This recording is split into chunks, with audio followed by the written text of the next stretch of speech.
rompió con todo lo que tenía que ver con esos serviles. No hay nada en España que sea revolucionario salvo los que estáis aquí. Una persona que dedicó su vida a la actividad sindical y al movimiento obrero, que nunca tuvo ningún problema en iniciar y promover esas huelgas pese a las consecuencias que podría tener en su vida. Son momentos de los que todos tenemos que aprender, de los que estamos aquí, porque parece que resuena con lo que hay que hacer ahora. Antes de nada, daros a todos las gracias por venir al, si no me equivoco, tercer homenaje que hacemos a Antonio García Quejido. La verdad es que me alegra que este año seamos tantos y sobre todo que hayan venido camaradas de otros territorios. A un homenaje que ya estamos haciendo un poco nuestro, que ya lo vamos repitiendo y que ya lo vamos haciendo parte de nuestra actividad de partido. Un homenaje también importante porque en el que recogemos el legado de esta figura histórica por lo que representó tanto a nivel político como revolucionario como figura comunista. Vamos a proceder ahora a la entrega de flores. Simplemente quería introducir y después de la entrega de flores darán unas palabras hablando acerca del papel que tuvo tanto a nivel político como sindical los camaradas Denis y David. Así que nada, muchas gracias a todos por venir. Buenas a todos. Este es el tercer año que venimos consecutivo. Este año se cumplen 99 años del fallecimiento de García Quejido. Ya sabéis que para nosotros es una figura histórica no solo dentro del movimiento comunista aquí en España, sino del movimiento obrero, incluso sindical, a reivindicar. Para los que no lo conozcáis, fue una persona que además del papel teórico que tuvo, como luego hablará Denis y se explayará un poco más, fue una persona bastante activa a nivel sindical, uno de los fundadores de la Unión General de Trabajadores, de la UGT, y el primer presidente de la UGT de la historia, y que tuvo un papel muy importante en lo que es el movimiento obrero, especialmente en el movimiento, digamos, en el sector de la imprenta, organizando huelgas por toda España, ¿no? Y fue una persona que dedicó su vida a la actividad sindical y al movimiento obrero, que nunca tuvo ningún problema en no solo secundar, sino en iniciar y promover esas huelgas, pese a las consecuencias que podría tener en su vida, los diferentes cambios de ciudades, de domicilio, de exilio que tuvo que hacer para afrontar las consecuencias de ese movimiento sindical. Como pasa con tantas y tantas otras figuras históricas del movimiento obrero aquí en España, he recogido ese legado por gente que, si compartiera momento e historia con Antonio García Quejido, estamos seguros que, viendo la coyuntura histórica de Antonio García Quejido y cómo era esa época, seguro que el trato no era muy amable por su parte, ¿no? Este año veíamos cómo el secretario general de la UGT, Pepe Álvarez, iba nada más y nada menos que a China, que parece ser que es el país modelo, ¿no?, del sindicalismo y de respeto de los derechos de los trabajadores, a reivindicar la figura de Antonio García Quejido. Y es que, como decíamos, esta figura histórica, si conviviera con los que se adueñan y lideran los sindicatos a día de hoy, pues estamos seguros que habría una oposición frontal a los mismos.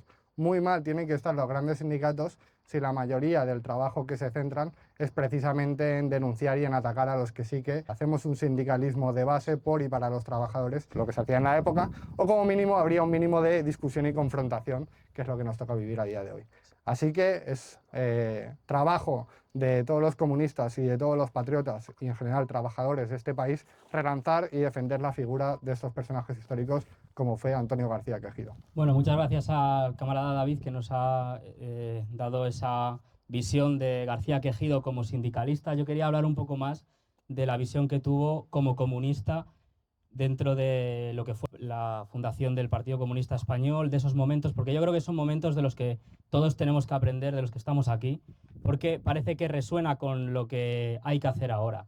En ese momento, Antonio García Quejido, que también participó en la fundación del Partido Socialista Obrero Español, cuando empezó el movimiento obrero en España, rápidamente rompió con todo lo que tenía que ver con esos serviles, porque ya eran serviles en esa época, y ya se pudo ver cómo poco después incluso apoyaron las dictaduras, etc. Antonio García Quejido rompió con ellos y, siendo apenas unos cientos de militantes, fundaron el Partido de la Clase Obrera, fundaron el Partido Comunista de España. Hoy en día las fuerzas revolucionarias están en un retroceso brutal. No hay nada en España que sea revolucionario salvo los que estáis aquí, porque los que estamos aquí en Reconstrucción Comunista somos los que estamos tomando ese legado revolucionario, ese legado de reconstruir el partido y de volver a dotar a la clase obrera española de una herramienta útil para tomar el poder. Porque eso es lo que hacemos los comunistas, apostar por un movimiento obrero que tome el poder, un gobierno obrero socialista por el bien de los trabajadores y por el bien de España, por el bien de nuestra patria, por los trabajadores y por el socialismo. Y ese es nuestro lema, el que hemos venido a reivindicar desde hace tiempo y el que venimos a reivindicar por tercer año ante Antonio García Quejido, un ejemplo de lucha, una persona que fue perseguida por toda la península, estuvo en Madrid, se tuvo que ir a Valencia, a Barcelona, estuvo perseguido toda su vida por sus ideales.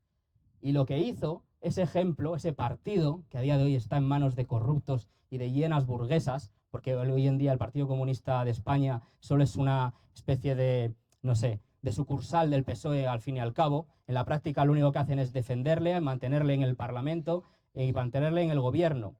Ese nido de ratas que es hoy en día el PC debe caer y debemos construir algo nuevo, algo revolucionario de verdad, como hicieron ellos. Ellos rompieron con el PSOE en un momento en el que el movimiento obrero internacional estaba en el momento más álgido de la lucha, que fue cuando se produjo la Revolución de Octubre, cuando se profundizó en el socialismo, ese socialismo en un solo país que continuó el legado de Lenin por parte de Stalin.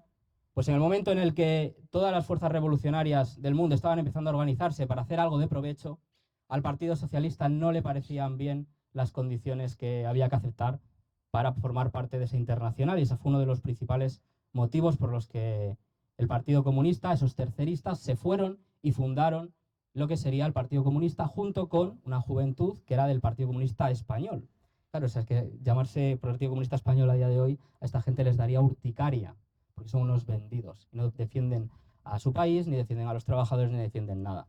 Entonces alguien tiene que tomar su legado, alguien tiene que organizarse y alguien tiene que volver a constituir ese partido. Y como os he dicho antes, eso sois vosotros, eso es Reconstrucción Comunista y eso es nuestro partido, que es el único partido comunista que queda en España, ante toda la purria de posmodernos y toda la purria de progres, gente traidora a su clase, gente traidora a su patria. Solo queda Reconstrucción Comunista y no me hartaré de decirlo por mucho que vengan a criticarnos. Porque aquellos que nos critican diciendo que, oh, ¿cómo os flipáis diciendo que sois los únicos? Es que somos los únicos. ¿Quiénes están con los trabajadores si no somos nosotros? Están ellos con sus luchas imaginarias, con el feminismo, con el fascismo, etcétera, dejando a los trabajadores en las peor de las miserias. La posición que tienen los trabajadores a día de hoy es totalmente precaria, depauperada cada vez más, con un capital internacional, con esa ideología del posmodernismo, avanzando cada vez y destruyendo todo, destruyendo todas las identidades, destruyendo todo lo que nos puede unir para organizar algo revolucionario. Ya no se habla de patria, no se habla de clase, se hablan de derechos imaginarios y vaporosos. Una cosa que nadie luego ve en la realidad y que luego las familias trabajadoras no tienen vivienda, no tienen para comer, no tienen trabajo y tienen que aceptar un modelo migratorio criminal. Contra eso luchan los comunistas y contra eso lucharon en el 17 y lucharon también en el 41 y lucharemos ahora en 2026 y donde haga falta, porque somos el partido de la clase obrera, somos el partido revolucionario de España y viva Reconstrucción Comunista. Es el fin de la opresión, desatado hay que hacer añicos, lección esclava en pie a vencer.